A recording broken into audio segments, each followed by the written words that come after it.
Vamos ver se corta subindo. XRE 190, combo segurança máxima finalizado, né? Comandinho, last cap, filtro de ar esportivo. Aí já foi aproveitado e botado uma velinha nova, né? De pico a moto ganhou aí seus 2 cavalos e no corte ganhou quase 3 cavalos. Bora zerar o painel da XRE 190, comandinho, last cap e filtro esportivo, hein?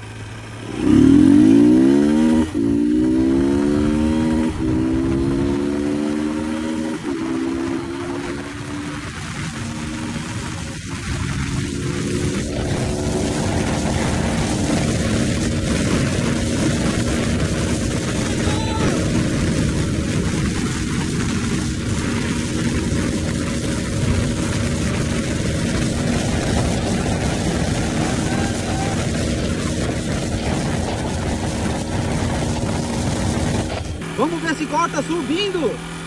Bora!